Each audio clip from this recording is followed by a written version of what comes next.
Hey guys, welcome back to the channel. I know it has been quite a while since Golden Week ended and I probably should have made this video talking about the events that happened during it a lot. Oi, cunt! What do you think you're doing making a second video about anime events in a row? Look, I get that usually I try to space it out such that the event related videos and the game related videos are kind of like alternating more often than not. But seeing how like for the past few months at least there has really been more of that and a lot less of this, and I kind of like lost track of the time because of all the stuff that I really wanted to do during the period. I figured, yeah, it might be right after the Comic Cat guide video, but we can talk about like some of the other events that I went to previously, and hopefully we can catch up with like the entire period that has gone on from like after May till now, since that has been quite a long period. And there were things that I did do during the period that I kind of want to do in a separate video maybe, since this one probably is gonna be really long as is. But it's thanks to this gap that I was actually able to reflect on all the things that happened during Golden Week, and it kind of occurred to me that, you know what, perhaps if a person really wanted to enjoy all of the anime events and collabs as well as all the smaller doujin events that happen in Japan in a short period of time, perhaps this actually might be the best period for someone to be coming over. Now granted, for those of you who do not know what Golden Week is, it's this like super long extended holiday period that happens within Japan. In the best case, which I think happened like last year or the year before, if you manage to take one day off during the Golden Week, your entire holiday period would have been about 13 days long, so it can get really long. And during this period is also when many of the anime doujin circles come out and start to host events, precisely because everyone is free and able to attend as well. Unfortunately, I didn't manage to go to all of them simply because halfway through I also did go to the Kyoto Blue Archive thing. The video is here if you're interested in that. And between going all the way there and back and going to events before and after, it actually tired me out so much that I just took the last few days to just rest as well. And during the period itself, because I was largely in Kyoto, there were some events I couldn't attend, but we can just talk like briefly about them just to show you guys like how many events there were during the period as well. So we'll start off with some of the events I didn't go to in the past, since this will be fairly quick to talk about. And you know, I just want to like tease you guys a little, not in a sexual way, of course, don't get it wrong, alright? And maybe like put the rest of the more interesting, maybe new ones in the back of the video. So starting off, I did go to Comic 1 again. For those of you who are wondering what Comic 1 is, I actually made a video about it in the past as well. Put it very simply, this is one of those events where it kind of is like a mini version of Comic Cat that takes place in the seasons where Comic Cat isn't being held.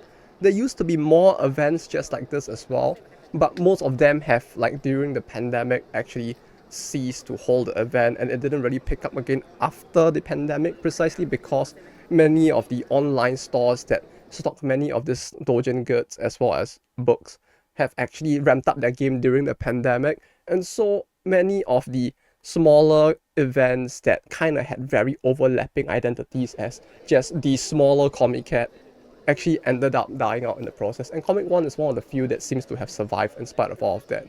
A lot like the last time, it would seem that when you're outside the event, it looks very dead, but once you get in, there are still quite a fair number of people, and when it comes to the popular circles, there are still a fairly long queue, and it does seem that you still get a pretty big variety of circles that attend the event. Unfortunately, I didn't stay too long because of the fact that there was another event happening after on the same day called M3, another event I have talked about as well. We'll get into that one a little later. That said, the event did have a fairly big variety of circles even then, not just in terms of what animes they were basing their work off of. There were some original works there as well, and this time around I did find some interesting stuff there as well, like this original doujin. It's safe for work, so I'm less afraid to show it on screen. Haha, can't ban me for that.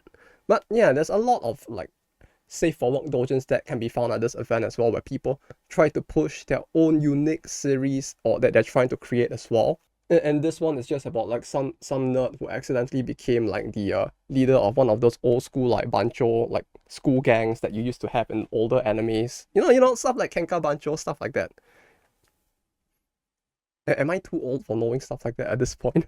But yeah, I don't want to like spoil too much of their work, but like the premise sounded funny enough. Maybe they'll take it in an interesting direction.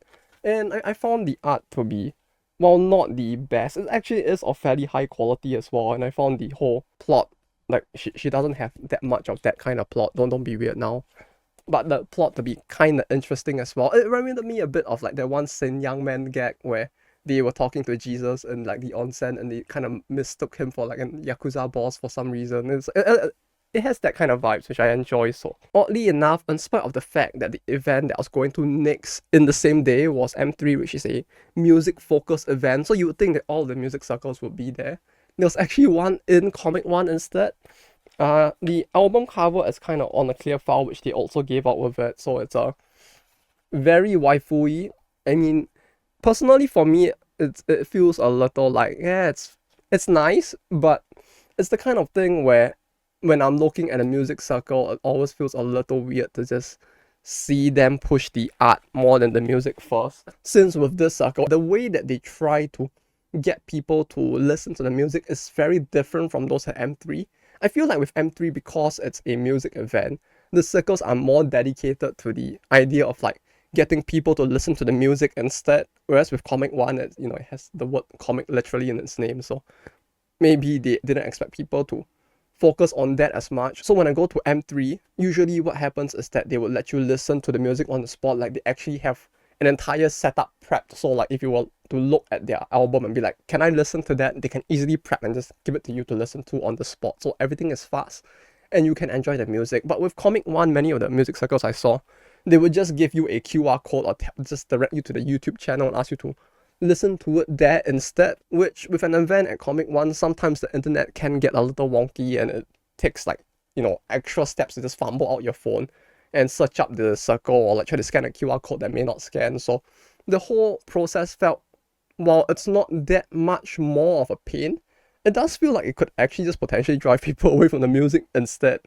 Especially when you consider that there are other events that do it much better in terms of the presentation of the music to the people who are interested in it. That said, the music itself felt very nostalgic, I guess. I can't place the exact time period, but I remember like this feels like something that back in the early 2000s, I remember hearing certain genres using for their like anime openings and the like. So it just struck a chord with me in a unique way. So I don't want to play too much of it since it kind of like, infringes on their music rights and all, I think. So what I'm going to do is I'll put the album cover and the Twitter if they have one, the socials that you can go to like look up the circle, and I'll just play like maybe like 15 seconds of it in the meantime in the background. The screen is going to fade out now and I'll stand in the back and make funny poses in the meantime.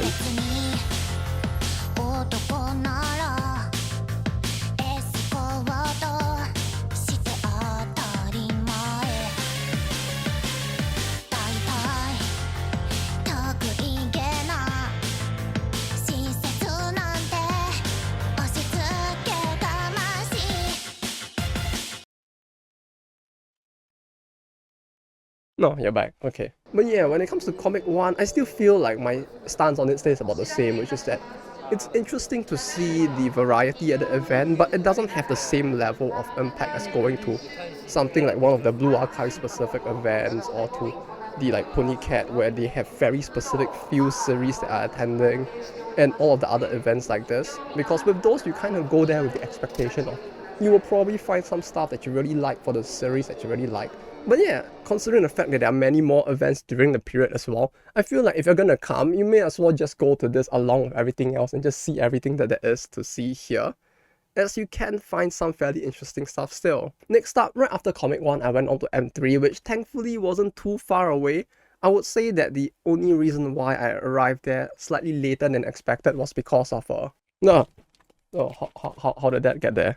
Yeah, let's just say that queuing for certain circles took a bit more time than expected. So this time when I went to M3, I knew I had to be more efficient in how I use my time.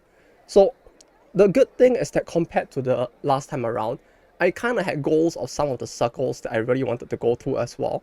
And unlike the first time around, this time I actually went straight to the music listening corner first. And I actually recommend that if you don't have very specific circles you're gunning for, to actually just do that instead if you ever go to M3, because there is a huge variety of musicians there of all sorts of genres. And the thing is that it's very hard to looking at just the image on the booths on the spot, what kind of music they're selling, And I would say if you really want to listen to the music that all of them have, the quicker thing to do would be probably to go down to this music listening area, go through all of the different albums and like look at them at once and just listen and look for the ones that you're interested in and then go look for the circles after.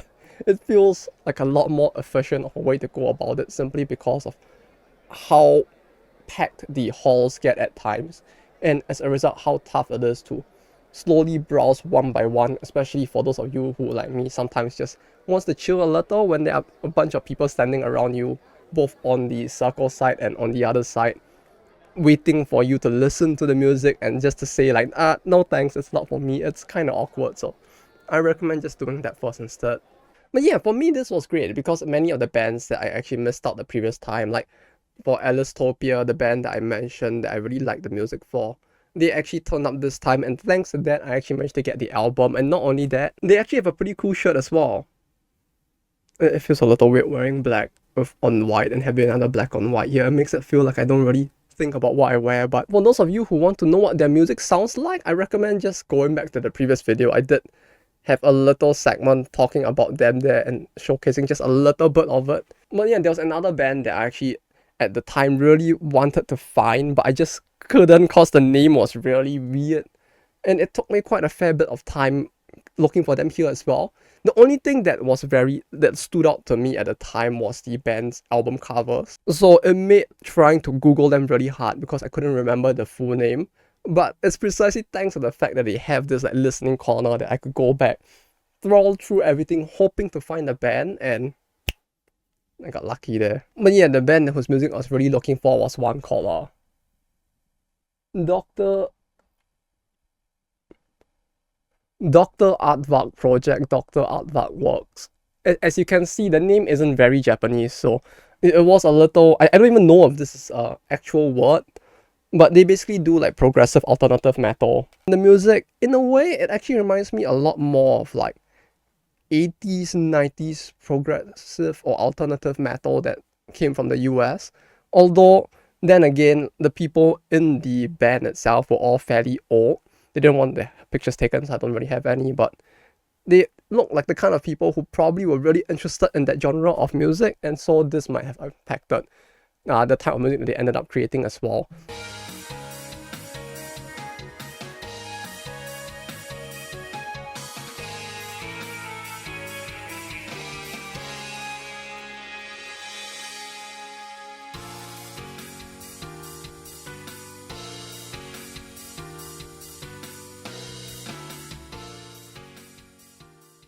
Also, I bought the album for a band that was doing like Blue Archive music but with a jazz cover instead, in part because the covers were kind of funny. Like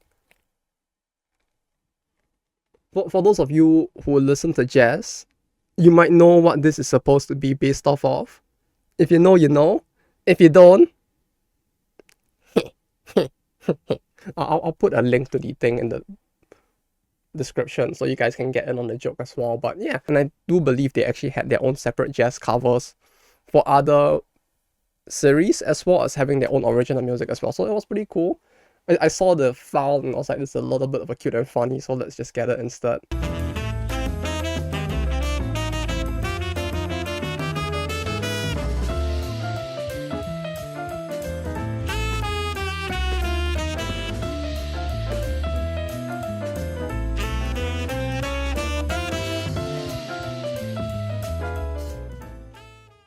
But yeah, with M3, the event largely the same, location was the same. A fairly stable event and one that happens twice a year. If you're very interested in Doujin music, be it like original, like I guess it's quite close to indie music in a way, this might be an interesting event to visit. But yeah, in terms of the events that I've talked about before, it mostly be those two. And the thing is, the day before going to both of these events, I actually went to the Nico Nico Choukaigi, which is like the Nico Nico Doga super event. For those of you who do not know what Nico Nico Doga is, I don't know why my throat just gave way there, but for those of you who do not know what it is basically like Japanese YouTube with their own set of like influencers. That's a cringy ass word to say, but like their own set of content creators, I guess. And the event is basically there for them to celebrate both official like big scale corporates making content or providing like sponsorship for the event, as well as to give all the smaller creators a chance to show off their content as well. Funny thing is there was also a bunch of games that actually had set up booths there as well, and part of why I actually wanted to go there was because this was actually from there as well, actually, alongside the fact that the upcoming game that people were talking about called Hookah Haze also had a booth there, and so did Nikkei for their 1.5 anniversary, which felt really weird. I don't know why Nikkei chose to have their anniversary as part of another event instead of just doing their own bigger thing. Although it is the 0.5, so maybe that is part of why. That said, the fact that it was happening at the event got me kind of intrigued. My impression of the event for the longest of time was that because it's Nico Nico related, it's like that one boomer event, because like nowadays most younger Japanese people also use YouTube for the most part due to like HoloLive and the like, so it always struck me as that one boomer thing. But this time I actually went down for it, and I have to say it was actually pretty cool, to be honest. For one thing, you do see a lot of cosplayers there, not just for anime series but also for a bunch of just old Japanese internet memes as well. And on top of that, you actually had many meet and greet sessions for smaller VTubers as well as indie VTuber groups who basically had set up booths so that people could talk to them there. Or while you had musicians there basically playing music and trying to show off their musical talenty skills. And they also had like a giant area for pachinko as well, because you have to remember, we're talking about boomer Japan here. Pachinko is surely very important, regardless of what event it is. That said, it was kind of entertaining seeing the pachinko machines that they were actually announcing at the event, in part because it shows me every time I see one of this which era of anime watchers are becoming old. Because the thing with the pachinko machines, and I think I mentioned this in the past as well, is that they typically tend to be geared, the series for animes that appear on them, toward whatever era of like or generation of anime watchers they expect to be of age to be able to gamble. One Punch Man had one. I don't know why. I don't think the people who are very into shonen stuff like One Punch Man would be trying to one punch their way into a jackpot. I mean, there's never really a jackpot in pachinko, but you know, just the joke slide. Then you also just had like Zun there selling his Zun beer and just sitting around drinking beer the entire event long. Like, that queue there was actually surprisingly long for people to basically just go in and drink the Zun as well as the Hiroyuki beer, I think. For those of you who do not know who Zun is, he made Toho. Many people revere him as like one of the gods of like indie game development, since he basically started his game as a doujin thing, and then like, you know, it is what it is today. It still has like event and conventions for itself in Japan. Thing is, he was there, he also has his own beer brand, and they were basically selling the beer, and he just sat around drinking while people took pictures with him. And then you also had other stage events happening. You had a Beyblade tournament learning session thing going on there. Like, I don't know. I didn't even know that Beyblade was still a thing to the extent that they would be able to do all of this. I thought it was just a toy that didn't even really have anime support anymore. But apparently it was actually still fairly big enough for them to hold their own little area for people to test it out and to also like get into the competitive scene for it. And on top of all of this, like as if this is not like chaotic enough from all of the different things that were happening so far, there was also a Vocaloid Doujin event. The Vocaloid Master was also being held simultaneously in this event. So the thing is that like you had the games like Nikkei, Nico, and rest occupying half of one of the halls, and the other half of the hall was basically occupied by just this Doujin event itself. So you really had just a massive amount of things going on at the same time, and I found that to be pretty interesting. The stage events changed quite a fair bit across the 2 days of the event, because yes, this event actually is held across 2 days, although I couldn't make it for the second day precisely because of Comic 1 and M3. That said, the booths for the games themselves were also pretty cool. I think for the Nidigo one, they actually set up the sock puppet that they used in one of the live streams there, and you could basically like take pictures or record it just moving and like doing things as they sold goods.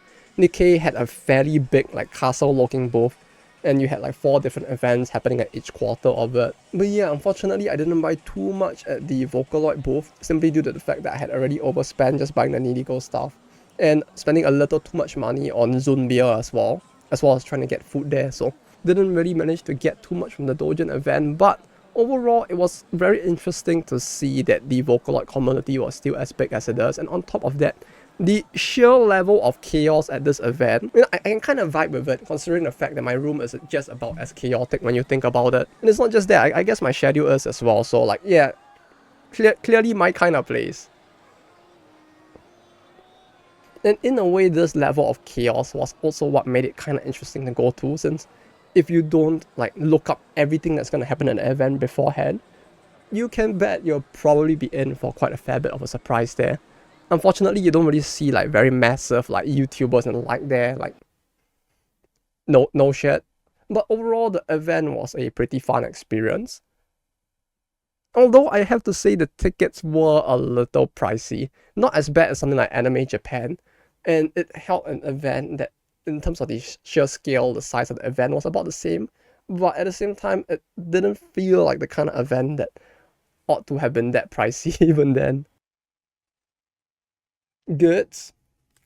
Yeah, the more perceptive among you might have already realized that some of the goods for this were actually sold prior to the event.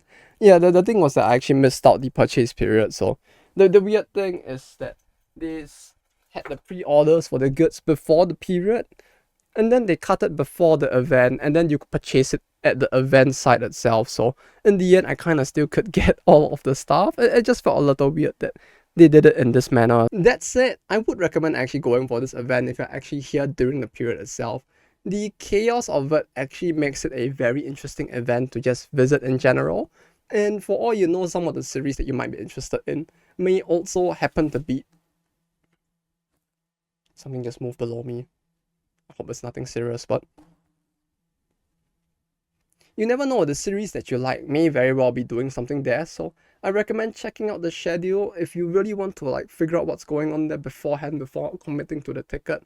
But otherwise, it does give a very interesting perspective into Japan's own YouTube competitor. Not so much because they don't really like have much competition, it seems like. Next up, we have a doujin event that's called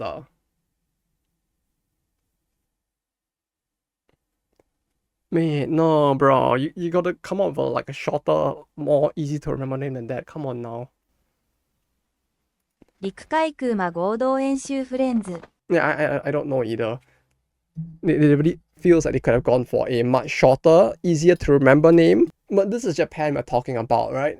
Compared to the isekai like novel titles, this is still pretty much nothing. So we'll let them slide on this one. Either way, what is important is that their official website is on Tumblr, so that's I didn't even know Tumblr was still alive, to be honest. You know, considering like the standard Tumblr user base, I'm surprised they aren't very triggered by the fact that this kind of event actually has a web page on the website as well that they're sharing with them. But you know, like, they probably don't understand what's going on in the world around them anyway, so it's fine. So the thing with this event is that I really couldn't find too much information about its origins. When I checked its Twitter account, it has been around since 2022. And the thing with Tumblr is that because of the way the website works, or maybe it's the way that they update the page, it doesn't really have many like useful links towards me being able to check previous extensions to see if the event has been around for a long time, and they don't really put anywhere how many times the event has been held as well.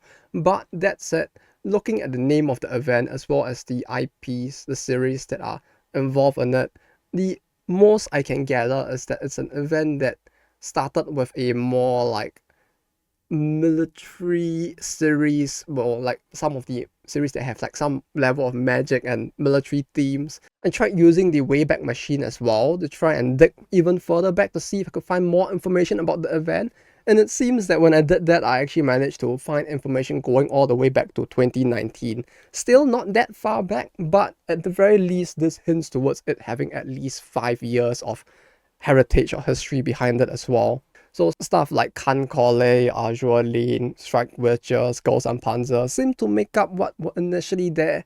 And in 2019, we also do see series like Madomagi, Night Moon, as well as Kemono Friends, which feel like they don't have as much of a link other than in the more like magic sense in a way, but either way, those were also there along with a sake appreciation doujin event. Well, I mean, like, if you're really interested in, like, war and shit, you probably would be drinking a lot as well to, like, waste away or wipe away the horrors. But, yeah, that's I didn't even know they had events like this. But yeah, over the years, they did add more IPs that lean in the direction of the military stuff, such as Blue Archive and Licorice Recall. But they also started to add in a bigger variety of stuff overall, with like Bocchi the Rock being there as well. I mean, hey, I'm fine with having my favorite autistic Penguin as well as her Dorito friend there, so I have no complaints. But it does feel like a big like jump from everything being magical and combat related to like this. So that, and now there's also Toho there, because of course Toho is there. Like, you are likelier to find a Japanese person who's not into NTR than you are to actually find a doujin event where Toho is not involved at this point, I feel like. So the location that they got for the event the time I went there was actually fairly different from the norm. It was actually within just a very fairly standard looking office building, except that it apparently had a bunch of convention halls on the upper floors, and this event actually took up 3 floors of the convention area, so a fairly big one. And on each of the floors, you kind of had very different goods and stuff and series. Like, you actually, on the lowest floor, had stuff like Alice Gear, I guess, where all the people brought their waifu versions of Gunpla and were setting it all up, selling like unique custom kits and stuff they could use with it as well. And the whole thing just felt very lively, to be honest, especially among those people, since I guess when it comes to like building stuff together and like getting parts to improve and change and customize the stuff more, there is a lot more that they have to like talk about among both the people creating the stuff and the buyers. And the floor itself felt very lively alongside all of the other content there. And the Blue Archive content was actually still taking up a fair amount of the hall. Like, it is still crazy to me that in spite of the fact that Blue Archive already has 2 of its own like solo unique events, it still has people who are coming to events such as this to set up booths as well. And you still have them being the top for Comic Cat coming this August as well. Like, the level of popularity that series has in the doujin community is just like, it is very mind-blowing when you consider the fact that it doesn't have the player base size of many of the other IPs that are actually far bigger than it, like Nikkei as well as like most of the MiHoYo stuff. But yeah, when it comes to the goods there, like some of it was actually really interesting. Like, I do have this shirt on right now. It says Problem Solver here. Unfortunately, it does not say 69, so yeah, that is a little less obvious what this is meant to be. But I kind of like it precisely because it looks fairly normal. Oh, but you know what's the best part? Check out the back.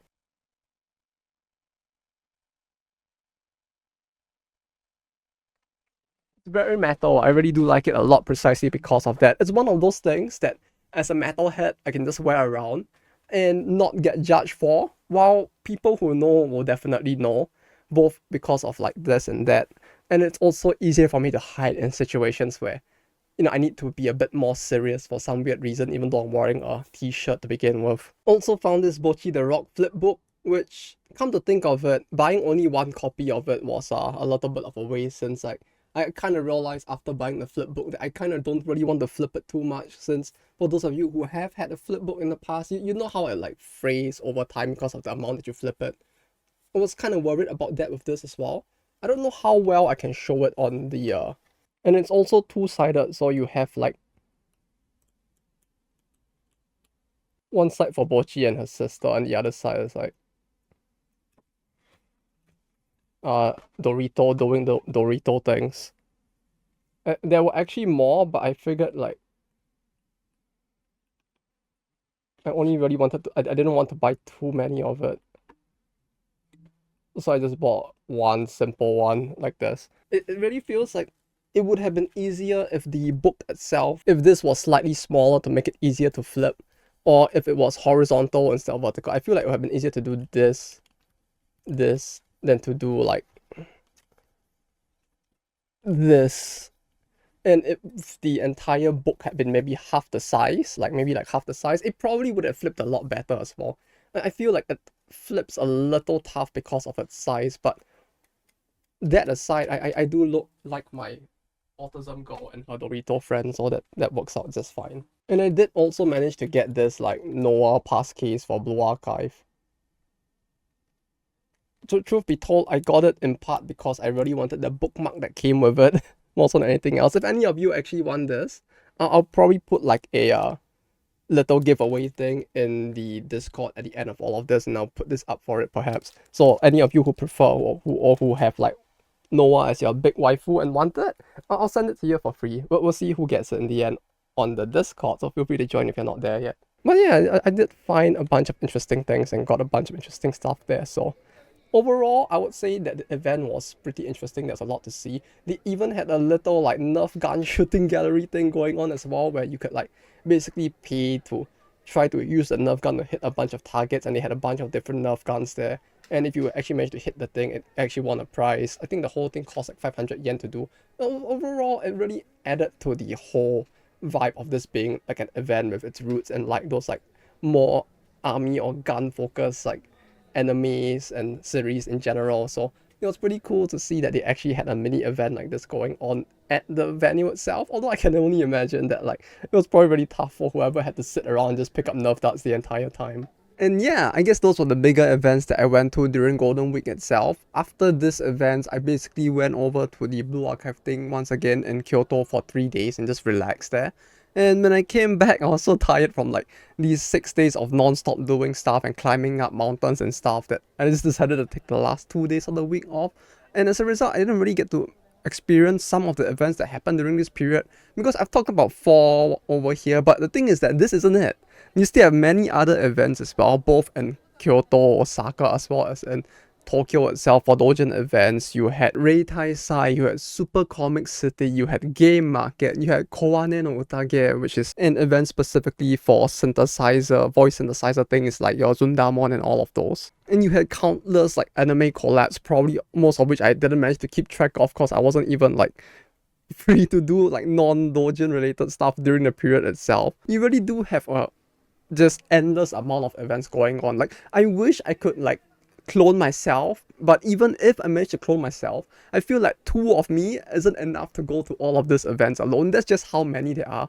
Like I feel like if I were to try to go to every single collab and event that happens during Golden Week, I would probably be able to make just like that as content for this channel for the entire year. That's how busy I would be if the videos are all about this long. Speaking of which, this video is already about 30 minutes plus, so it's already fairly long. And so what I'm planning to do is that with this video, we'll end it off right about here, talking about most of the stuff I went to during Golden Week itself. Frankly, it was really fun finding another Doujin event that I've never been to before again. The same for going to some of the bigger events that I never really decided to go to in the past. I feel like in a sense, doing the stuff for this channel kind of gives me incentive to visit some of the things that like maybe when I was just like doing stuff on my own in the past, I may have just written it off instead.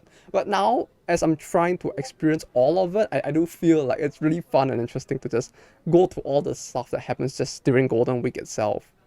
And so I feel like if you really wanted to come down and experience the Doujin event like buzz and the busyness and all the different variety that the country has to offer, coming during Golden Week, as busy as it is and as packed as it would be, isn't actually too bad, especially when you consider that most of the people who are packing into the country, both local and foreign, tend to be going to very specific touring destinations instead. And so if your goal is different and you're just planning to come for stuff like this, and maybe to tour the country just a little bit, frankly, it probably isn't too bad. And the thing is, when I went to Kyoto as well during the more open break period in the middle of Golden Week, there was barely anybody there as well. Frankly, this could be due to the fact that this year's Golden Week has the biggest gap in between of work days as compared to others. So maybe people just didn't bother traveling as much locally. But at the same time, there was just so much to do, even in spite of that throughout the entire period. I feel that the entire thing really was just a pretty fun overall. And I would recommend that if you wanted to experience a lot of this kind of stuff as well, then maybe coming during this period where you can experience all, well, not this period, but in April during Golden Week where you can experience all of that and still go to all of the other locations within Japan that you want to visit may not actually be too bad, to be honest. But that said, that's all for me for today. For those of you who are interested in the Noa pass case, do let me know in the comments. If there's like any form of interest, I'll then do it like a giveaway thing on the Discord for it. Unfortunately, aside from that, I don't really have too much other stuff yet. You'll see more as we get into the other report for spring, which hopefully I'll get done within not too long. With that said, until next time, thank you all for watching once again, and thank you to the following people for supporting the channel. As you can see, I didn't like verbally mention it in the previous video, but I have expanded the list to include the people who do subscribe on Twitch, as well as all the other potential sources of like helping to support the channel monetarily as well. So y'all all really cool, list is bigger, and thank you all once again. And until next time, take care and bye-bye.